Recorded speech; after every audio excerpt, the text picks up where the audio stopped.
paix à tous. Très souvent, les pauvres sont décrits comme humbles parce que nous voulons éviter de les offenser en les traitant de pauvres sans aucune possession matérielle.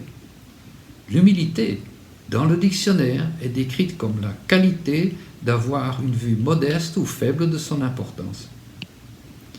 Être humble, c'est retirer toute fierté de nos vies. L'orgueil est l'amour de soi, l'arrogance.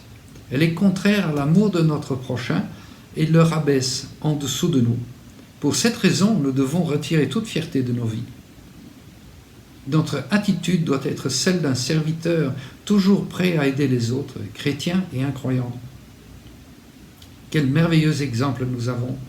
Pensez-y, le Fils de Dieu Tout-Puissant, l'être le plus puissant créateur du ciel et de la terre et de tout ce qui est en eux, a quitté sa majesté divine pour devenir une simple création humaine.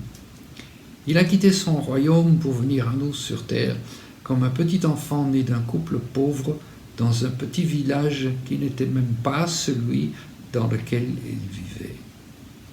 Pas de tapis rouge, pas de musique, pas d'hôtel de luxe, juste une crèche dans une étable.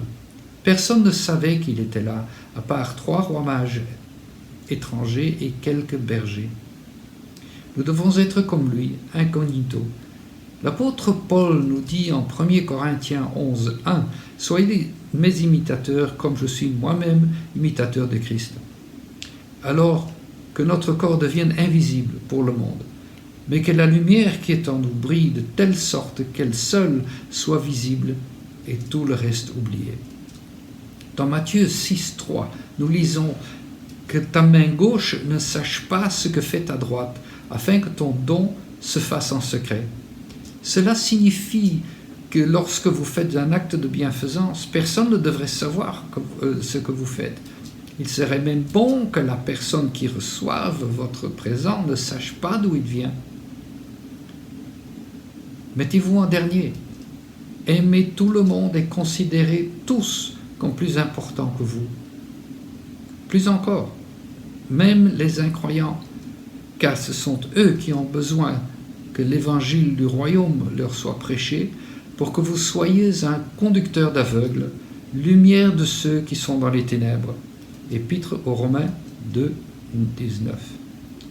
Aimez tous et donnez-vous au service de tous.